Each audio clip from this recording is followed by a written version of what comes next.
Hi Aquarius! Welcome po sa ating channel at ito ay inyong weekly by tarot reading for your career and money ngayong June 17 to 23, 2024. So please be reminded Aquarius, kung naka-resonate kayo, comment down. Kung hindi kayo naka-resonate, ibigay niyo po sa iba. Kasi channel reading po ito.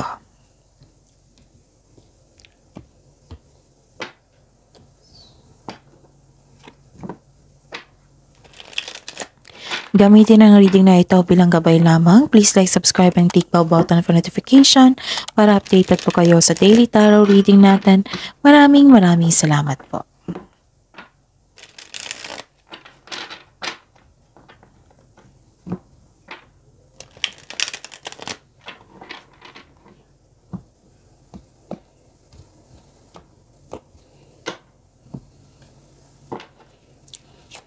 Spirits Guide, I need 3 cards po, mga ganap for this week sa career and money ni Aquarius ngayong June 17 to 23, 2024.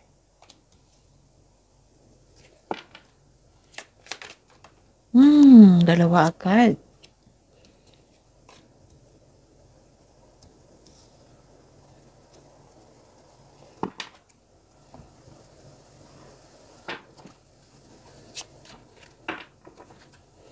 Spirits Guide, mga mensahe po para kay Aquarius ngayong June 17 to 23, 2024 sa career and money nila. I need 2 cards po.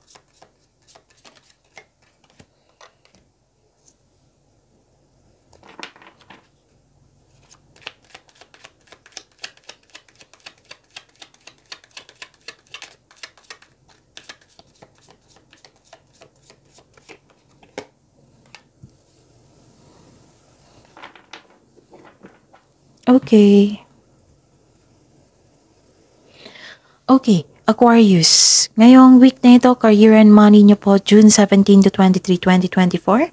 May nakita ko ditong companion, parang sinamahan ka ng favorite person ngayong week na ito. Yes, parang nagiging outlet siya. Marami kang sinasabi sa kanya. Oo, parang nagsusumbong, pwedeng humingi ka ng wisdom message, or ayun, nakita ko dito na na-motivate ka ng taong ito. At happy din kayo kasi may bago kayong kasamahan dyan sa trabaho. And yun. Pwede din na hard kayo as katiwala po. Pwede din na may nagsabi sa akin ngayon na sweldo na tapos bumili kayo ng bagong pet. May nagsabi sa akin ngayon. And nakita ko dito yung loyalty ng isang tao. Tapos may advisor po kayo, which is baka mentor mo yung boss mo or amo. Okay? And nagbigay ka ng tiwala dito.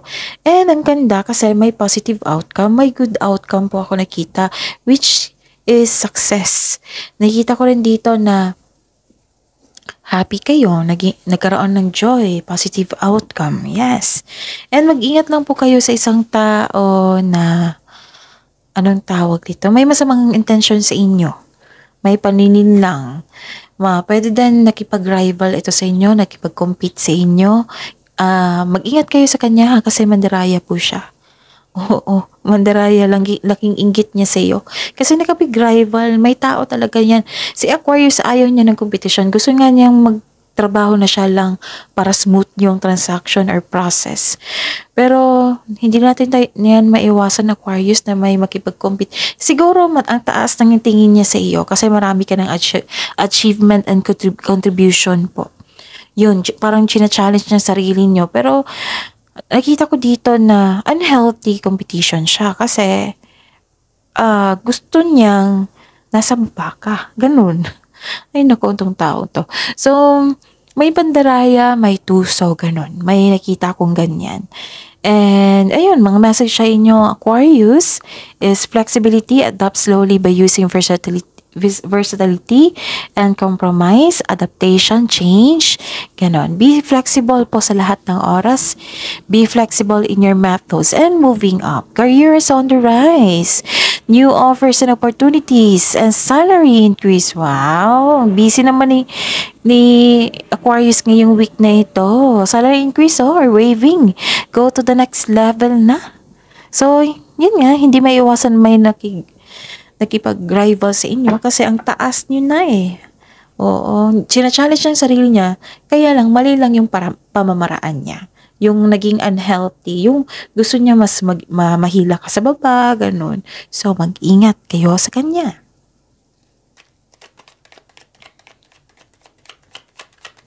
Spirit's Guide, energy po ni Aquarius sa career and money nila ngayong June 17 to June 23, 2024.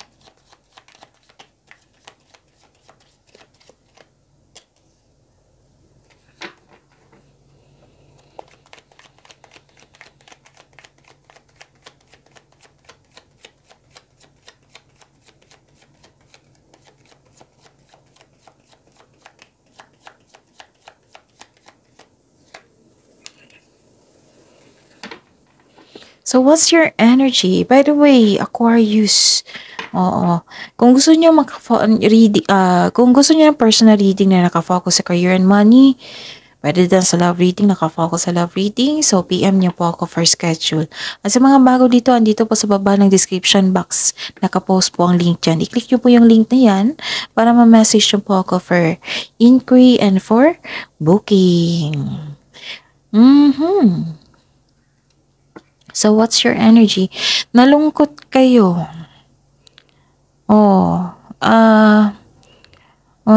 Mag-ingat kayo ha. Kasi may nakita ko dito, ilan sa inyo nawala ng pera or na-scam. Maari rin din na nalampasan mo yung opportunity na kailangan mo ngayon, kaya malungkot ka or nakaramdam ka ng disappointment. And sabi po ng card dito, this is only temporary. I-process mo lang yung pakiramdam mo ngayon at magsilbing aral po. Kunin mo lang yung learning journey na yan. Basta magtiwala po sa inyong sarili. Okay? Magtiwala sa inyong sarili at wag basta-basta magtiwala sa isang tao na too good to be true yung sinasabi. Kaya dobleng ingat po sa mapanilang na tao o scammers. Kaya pala lumabas siya dito. So this is clarification of your card here. Mag-ingat kayo sa kanya ha, kasi dalawang card na pong lumabas dito. So don't worry, after nitong unos, may parating na yung direction. Maring itong sa kaperahan mo o sa buhay karera. May nakikita kong biyahe dito. Ano pa? May nakikita ako ditong expansion and growth. Yes. May magaganap na collaboration. Meron din mag-hire ng isang team, isang empleyado or dagdag empleyado due to increased profits. Wow, sa mga negosyante dito. Pwede din na-hired kayo ngayon para sa karagdagang empleyado kasi sobrang daming demand sa isang kumpanya or sa negosyo ngayon. Okay, may ganap po na business travel po dito. Nakikita ko. This is expansion and growth ha. Actually, may nakita ko dito, kung makikita mo ng makikita mo na mga bunga ng iyong pagsisikap. Pero, yun, careful kayo kasi nakaabang yung manloloko. Mag-careful kayo sa kanya. Kung may plano ka, this is a time na gawin mo na ngayon. Kung may plano ka, huwag niyong ipaalam sa kanila. Okay? Kasi hindi lahat ng tao na agree sa ating, paayag sa ating mga plano. Yun, nakikita ko dito may travel kayo. Nakikita ko rin dito na ginagawa mo ng aksyon ng matagal mo ng planner for your growth. May posibilidad talaga na paglalakbay or tuloy mo na yung matagal na plano na mag-abroad kasi travel eh. Pwede din magpunta ka sa isang city, gano'n. Ituloy mo na for your expansion. Yes. Possible spirits guys, possible blessings po na ma-receive ni Aquarius ngayong June 17 to 23, 2024. Aquarius po, possible blessings.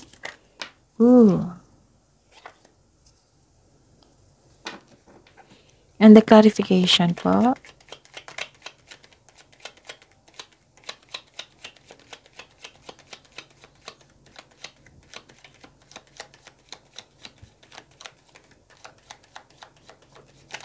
Hmm.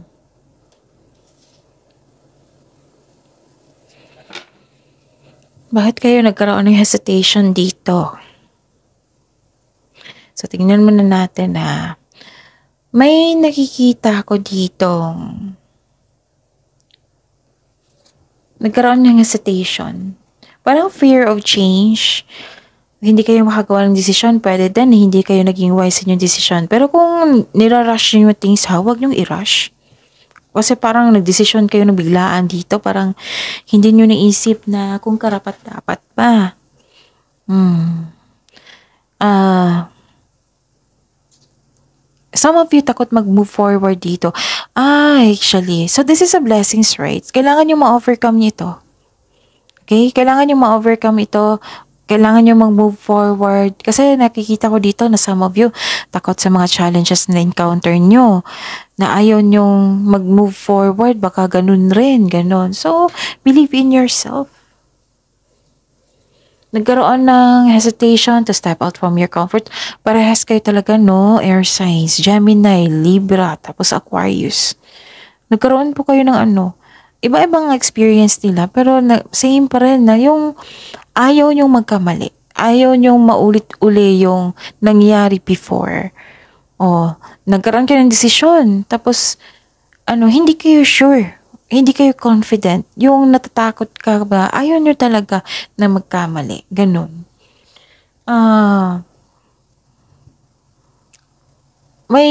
Okay. May hesitation talaga. May plano ka na pero nagkaroon pa ng hesitation. Or hindi kayo makagawa ng desisyon.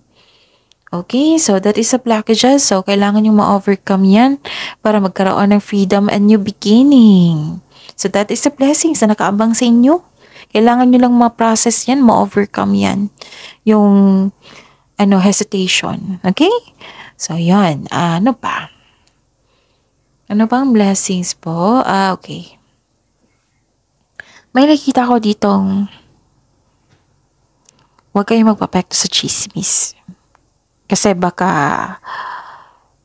tuso tong taong to. O baka chismis ka yung sinisiraan ka sa ibang tao. Nako, ang laki ng inggit niya sa'yo. Pwede din na may natanggap kang isang balita na hindi okay sa'yo. Ganun. Magiging handa po. Na pwede din chismis na nawalan kayo ng panatag. So, wag muna kayong magpa-apekto sa chismis. Alamin niyo muna kung totoo ba yan. Kung hindi totoo, then why waste your energy sa ganyang chismis? So, ayun. Dalawang card na po nagsabi dito. Be wise. Huwag niyong i-rush ang things para magkaroon ng maagang resulta. Dapat siguraduhin niyong konkretong plano yan para magkaroon ng best decision. And kasi nakikita ko dito ang ilan sa inyo nagkaroon ng pagsisisi kasi inaccept ng opportunity na hindi pinag-isipan ng mabuti kung karapat dapat pa. So, alam niyo na ha, kung may offer sa inyo, wag niyong i-rush yan. At may concern din dito, which is siguro, kasamahan nyo kasi may tao dito na nagre-reklamo sa kanyang responsibilidad. Sa halip na gawan niya ng aksyon, puro reklamo. It might be this is your staff or ikaw isang leader sa isang grupo. Sakit sa ulo. Kailangan nyo ma-overcome yan ha kasi may nakita ko matuloy yung bayahin nyo, magkaroon ng blessings, magkaroon ng new beginning. Yun. Kailangan yung nakaabang yung blessings po. Kailangan nyo lang ma-overcome ito. Okay? Bitawan mo na yung nyo. Fear. May kikita kong fear eh. Spirits guide. Challenges na ma-overcome po sa career and money ni Aquarius ngayon, June 17 to June 23, 2024.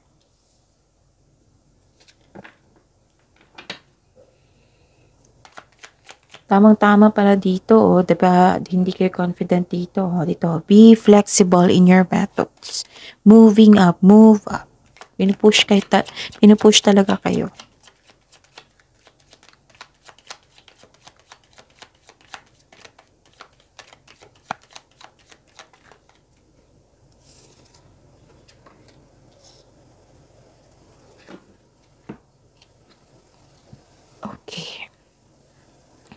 So, challenges na ma-overcome nyo po is, may nakita ko ditong, okay, may sabi po dito, follow your intuition in making financial or business decision. Okay? Kung hindi nyo alam kung paano mag-connect sa inyong intuition, kasi ang intuition makakatulong sa inyong bagong simula, kasi may bagong simula dito, di ba? Which is a blessing. Ayun, connect kayo. Kung hindi nyo alam kung paano mag-connect, so panoorin nyo po yung May 17, 18, or 19. Basta diniscuss ko doon on how to connect intuition. And may nakita ko ditong, kung may, naghahanap ka kasi ng tanong ng sagot sa inyong mga katanungan. So, know that the answers are already within you. Sabi po ng card dito, huwag kayong umasa sa opinion ng iba. Trust yourself. Kanina ko pa ito sinasabi sa inyo. Trust yourself. Trust yourself and follow your intuition. Actually, may malalaman kayong sikreto mula sa isang tao. Tapos, pinupush ka talaga ng cards dito na kailangan nyo makinig sa inyong intuition. So, the advice is to clear your mind and ask your heart for the answers you seek. So, the answers are already within you. Trust your own counsel first. Magtiwala sa inyong sarili. Ilang araw na to yung nawalan kayo ng, hindi kayo nagkaroon ng lacking of self-confidence. Oo. Hindi kayo naniniwala sa inyong sarili. Ako nga, naniniwala sa inyo. Kapatid ko is Aquarius. May kaibigan ako, Aquarius. Ang laki ng tiwala ko sa kanilang abilidad at saka matalino, masipag pa. Some of them is maagang nag-matured. And I believe kayo din, Aquarius. So, tiwala sa sarili. Huwag niyong kalabanin yung sarili niyo, kakampi niyo yung sarili niyo. Huwag niyong pahirapan yung sarili niyo, Aquarius. Okay? So, go and connect to your divine guidance, trust yourself, and follow your intuition. Baka manalaman kayong sekreto na napanghinaan kayo ng loob na maaring chismis yan or gagaling sa isang taong mapanlin lang. So, mag-ingat talaga. May tao talagang may inggit sa inyo. Oo, kasi nakikita nila instead na china-challenge nila yung sarili nila for a healthy competition. Yun, naging unhealthy. Ang saya nga na-experience ko yan, yung healthy competition. Nako, na-experience ko yan. Ang happy ko sa ganyang competition. Basta healthy po. Pero unhealthy, nako. Hinihila ka rin, pababa na ako. Ang sama niyan. Okay, huwag kayong magpa-apekto sa kanya. And, may nakita ko ditong concern sa taong might be this is your amo or boss. Kasi may perfectionism dito. It might be you. So, sabi nila, weakness daw tong sa air signs, itong perfectionism. Pero for me, strength ito. Kasi hindi ko kasi yung masisisi na matalino kayo at masipag. Lalo na't matalino kayo, marami kayong iniisip na ideas. So, select the best answer, di ba? Kung sa pag-aaral to select the best idea. So, naging perfectionist kayo. Yan, possible. And huwag kayong ma-disappoint kung hindi man nasunod ang inyong gusto. Kasi baka may dahilan po yan. Okay? Move forward lang po. Yung smooth lang yung flow. Lalo na sa mga negosyante dito, na huwag kayong mawala ng pag-asa. Magtiwala sa inyong sarili. Kasi kung maghihina kayo, maghihina din yung negosyo nyo. Payag pa kayo nun. Diba? Hindi. So, move forward. Magtiwala sa sarili. May tao rin dito na hiningan mo ng tulong pero tinanggihan ka kaagad. Yung na-disappoint ka sa kanya. Huwag kayong ma-disappoint sa kanyang Aquarius talaga. Alam niyo si Aquarius is matampuhin, pero kung tutulong ito sa kapwa nila, nako, halos ibigay lahat. Tapos yung tanggi kayo first, pero hanggang gabi, isip-isip niyo, kawawa naman yun, bigyan ko na lang. Ganun si Aquarius. And kung walang nagsasabi sa inyo na mabait kayo, kasi si air signs bilang ko si air signs, isang tingin lang ng taong ito, mukhang stricto to pero kayo ay mapagmahal. Papamahal, lalo na generous kayo sa kapwa nyo. Achiever din kayo baka hindi nyo alam, achiever kayo. Oo, marami na akong kakilala niyan, achiever. Kahit i-base nyo sa study. Yes. Okay? So that is your reading, Aquarius. See you po tomorrow. Please like, subscribe, and click bell button for notification para updated po kayo sa daily tarot reading natin. Maraming salamat po.